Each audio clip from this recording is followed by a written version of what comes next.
So it is February the 3rd. We are on the eve of the opening of the Beijing Olympic Winter Games. How are we feeling, you guys? Tired. Yeah. Surviving. How Exhausted. many interviews have you done in the last 24 hours? In the last 24 hours, maybe like 10.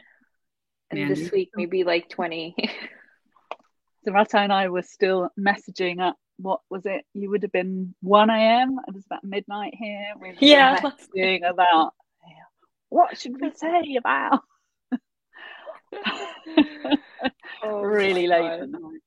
I guess this is a good thing. We are getting our message out there, inserting the issue of the Uyghur genocide, of the repression in Tibet, all of it into the Olympic story. And that's the thing with this campaign. I mean, I feel like we've had, even though it's a terrible situation and we shouldn't even be here, these games should not be happening, the genocide games should not be happening, there have been some incredible moments, right? And some real highlights along with the lowlights. What stands out for you as two of the key organizers, activists working on this campaign all this time? I'd say definitely one of the most recent highlights that we've had, the actions in Athens. So earlier, I think it was in October this year, the Olympic flame was handed from Athens to Beijing. And after much planning and kind of secret behind the scenes conversations, we turned up in Athens pretty much en masse. You know, we had a number of different teams who had all taken part in some trainings and some organising to be able to stage some fantastic actions. You know, there was one at the Acropolis by a young Tibetan activist, Sela, and Joey, a Hong Konger.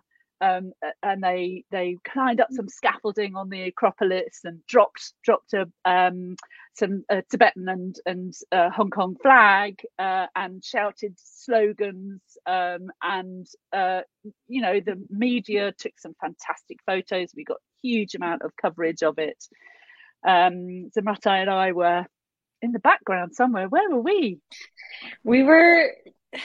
I remember having dinner when all of our colleagues were detained because there was just absolutely nothing else we could do. We showed up to the court in the morning and we were turned away. And the case was postponed for some reason. And I just remember going to dinner and we were talking about the press conference the next day. And then I remember getting, like, midway through dinner, I was panicking because I was like, oh shit, what if tomorrow we get arrested and we don't have a plan in place? And so I immediately contacted the Canadian Emergency Consular Service, and just to let them know, because until that point, it was all like Tibetans and Hong Kongers that were arrested, and I was the only Uyghur person basically in Greece with all of them. And I told myself, if someone from the World Uyghur Congress, is like getting arrested, I will have multiple questions because of the Chinese pressure. They will for sure pressure much more on someone who's affiliated with the World Uyghur Congress, given the past retaliation that we face in different scenes. So yeah, I just remember discussing with Mandy and I was like, oh, I guess we didn't really, evaluated all the risks, because I remember that afternoon we went to the hotel and the hotel manager said, we are aware of your actions. The police contacted us. And which was really interesting, because all we were doing was holding a press conference. We weren't staging any action. We literally legitimately booked a room with a view of the Acropolis. We'd invited media to come. We paid for teas and coffees and snacks for the journalists to have. We spent money kind of making sure that we were having an official press conference. but they were still, the Chinese authorities had still been, so the local authorities had been to question, but also Chinese authorities who were there, who were part of the delegation, had been to the hotel to ask questions and put pressure on the hotel about us being there. And that's always the amazing part. I remember this from 2008 as well. I mean, you don't realize, we talk about the long arm of China all the time, and we feel it in different ways in our lives or in our activities. Certainly when we have protests and there's someone sketchy standing around the corner, hiding, filming, or whatever, filming us. But it's when you travel and you go to a new place or a new country and you realize security services are there watching you, or people are tailing you, right? Isn't it? I feel it. I know that those moments, I've had many of them now, and I feel it each time, like, oh, right. Yes. They're onto us. And this is how it works. This is how the Chinese government really has some presence or influence, not everywhere, but a lot of the places that we travel. Yeah, and the irony was that we were in Greece, the country where democracy was born, and we were there without really thinking that this would happen, and then it happened. And then even like the embassies that we contacted, they couldn't really comprehend the situation, because they kept telling us to, that the police could assist, like that we wouldn't be detained for no reason. And then I remember being frustrated. I was like, well, this is exactly what's happening right now with our colleagues who are being detained and arrested for absolutely nothing. Mm-hmm. But yeah, during that press conference the next morning, which, I mean, I think it went really well. A lot of journalists showed up online and in person. But during that press conference, 2 Chinese men, unidentified men, came in the room looking for us. And they were not on our list of like registered journalists. And right after the press conference, they also tried to look for me and Pema. And we were just literally hiding in the bathroom, because our colleague of ours was saying, you have to stay there because they're looking for you. And, they were also just in the lobby waiting. 2 of our colleagues who left the press conference to their hotel were also derouted from their taxi, and they were taken to police station. So all of this happened in Athens, which was honestly shocking. But at the same time, the silver lining is that we made the headlines. So I guess, it wasn't too bad. More to those headlines. So the question of the disrupting the torch lighting, which really was an incredible achievement, and not something that, I want to do a whole podcast with the SFT crew, Students for a Free Tibet team, because they've pulled off so many amazing actions this time around, as usual. And but where were you when the torch lighting happened, and were you surprised, thrilled when you heard the news that the Chimilamo and the other activists had actually successfully appeared out of the woods? And while the torch was being lit, suddenly Chimi's voice boomed into the into the middle of the ceremony and said, what did she say? How is it that Beijing Olympics can happen how can you let Beijing 2022 host the games when they're carrying out a genocide, I think, in East Turkestan against the Uyghurs, along the lines. Yeah. It was amazing to hear her voice, to see them. So if you watch the footage, you see these women dressed in their kind of Greek robes, doing the theatrical lighting, with all the light twinkling, the little music in the background, and then you just hear this booming voice of Chimilamo over the top, clear as can be. And it takes you back. You kind of go, wow, can you actually hear her? It's so in amazing. The official video, which is incredible.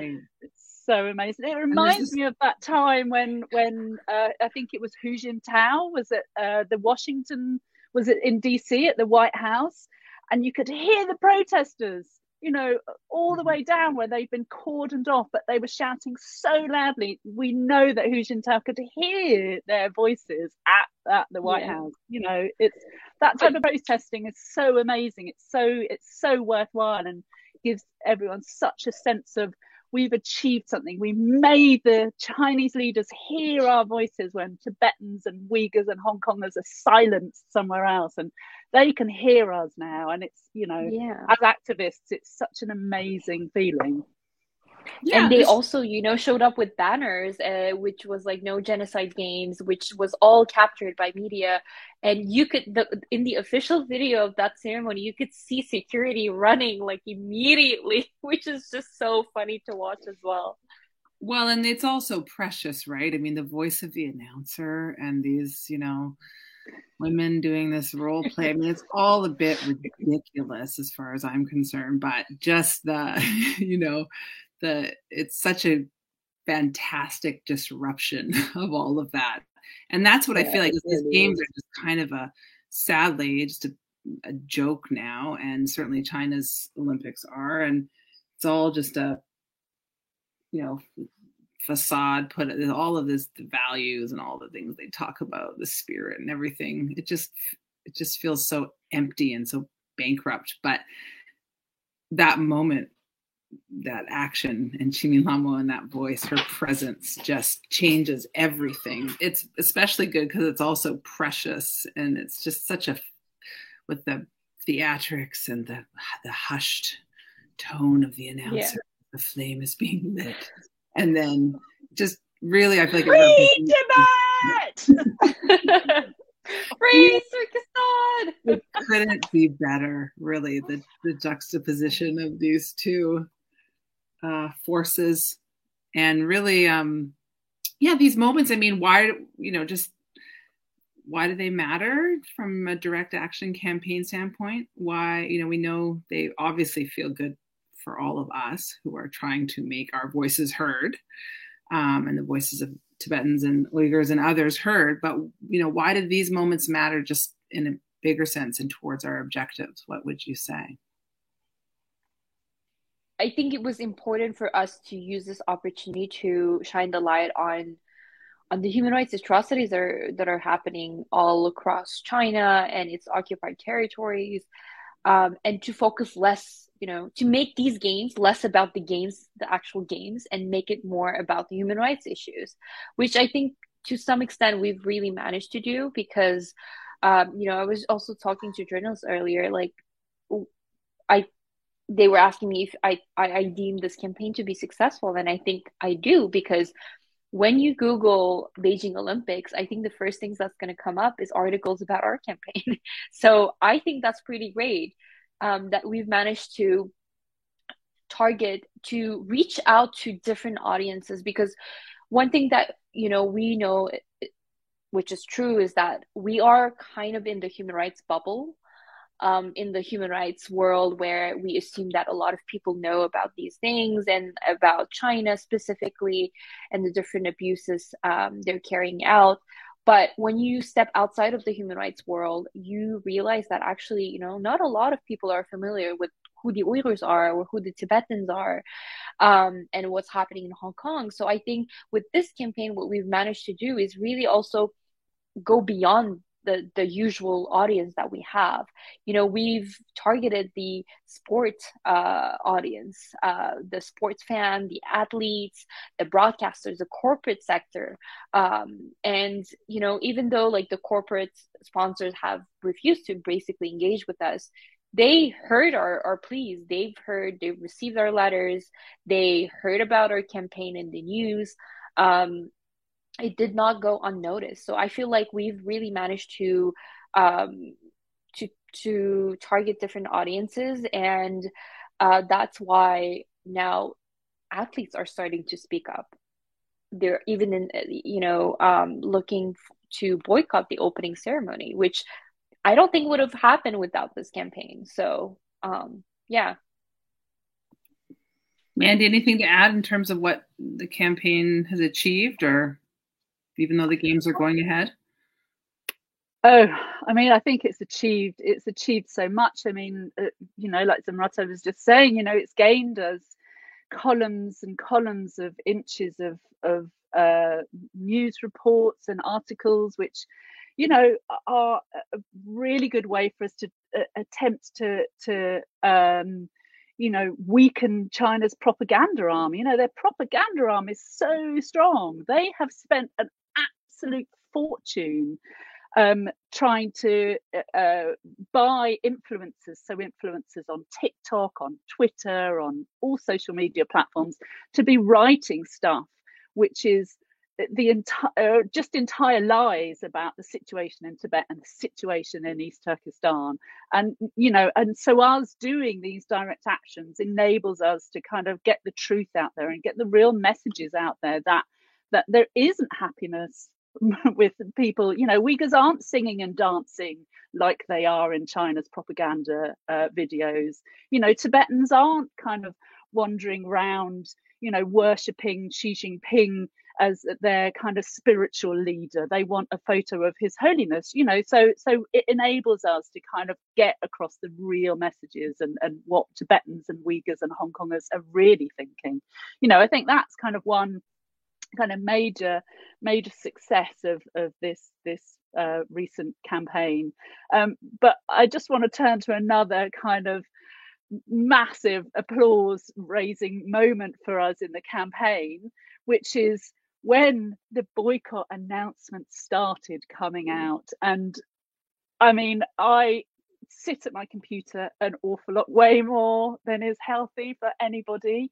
But the moment when I was told about 30 seconds before the announcement came out that Biden was about to announce that the US were boycotting Beijing 2022, I mean, it was just a moment of absolute, we've done it! It was just hugely, hugely elating, and knowing that we'd worked so hard for this, because it means something for the US not to go, really, really means something, and for the UK to not go, and for Canada to not go, and for them to say they're not going because of the human rights situation, because of what's happening to the Uyghurs, because of what's happening in Tibet, because of Hong Kong.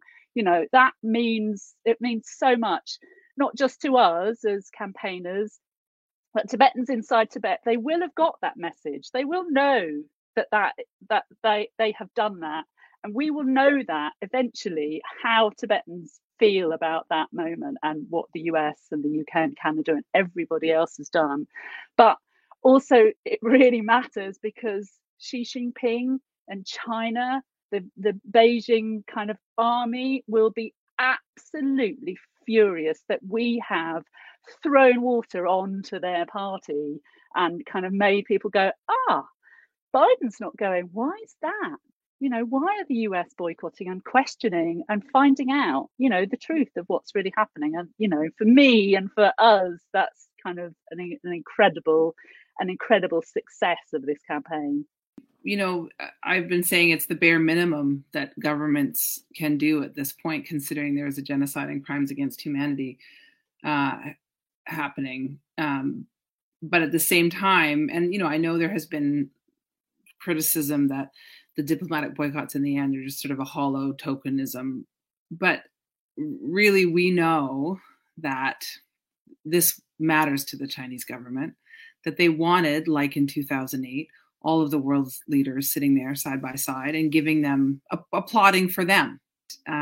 They've got a lineup that is really authoritarians and dictators, and the UN Secretary General. That's another story. Absolutely pathetic that he is going, as well as Tedros, the head of the WHO. I think it says a lot about where those two sit in China's pockets. But it is noted by everyone who will watch, and certainly by China and Chinese nationalists and themselves, that this is not going to plan. They got the games. We wanted to stop them completely. But those forces and the money involved is so much stronger and more powerful than I think people can even imagine. And so I feel like the diplomatic boycotts, while I have been a bit, I'm just annoyed and disappointed that this opportunity to hold China accountable wasn't, more firmly seized upon by everyone. But then it's also not surprising, and this is an incredible achievement. It really is. And if it wasn't for the activists, the No Beijing 2022 coalition, the efforts of you guys and everyone who pushed for this, who knows what would have happened? Who knows how? I don't. The key with all of this is that we have to demand the moon, right? We have to push for the strongest, the most that we think is, not possible, but that we think is deserved, that should be in this moment. And then, we work our hardest and see where hopefully employ good strategy and good sequencing of tactics. And hopefully we get somewhere close to what we wanted. And I feel like for you both at this point, I mean, game's open tomorrow. We won't be watching. But what do you think is going to happen? How do you feel about athletes and potential for protest, or I don't know, anything? So I would find it really difficult to think that there wouldn't be anything from them, even at press conferences when they would be asked like direct questions from journalists about these issues. And also, I feel like, if they fear to speak up on these issues, it's almost like you're feeding into the vicious cycle, because that's exactly what China wants. So at some point, we have to break that cycle of, agreeing to whatever China wants and fearing to do something because of, reprisals, retaliation, and the consequences. But I feel like we have to own up to what we say, what we do, and athletes need to be more brave because a lot of people are looking up to them. They are, influencers in some ways. They are really a lot of people look up to them. So it's almost like a waste if they don't use that opportunity to stand up for human rights. Yeah, and I feel like it's only them now. There's no one else. Everyone else has either failed us, like the sponsors or the various sporting associations, except I would say Team GB, wow, saying that they will completely support their athletes and their free expression and whatever. I mean, it's remarkable. They just put out a statement.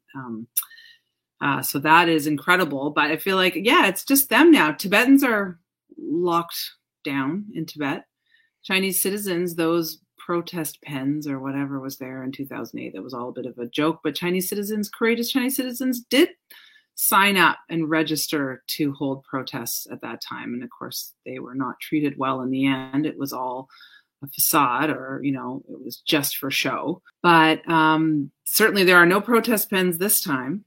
And the athletes are all we've got to do or say something. And so we will wait. We won't be watching. We will be waiting to hear what's going on.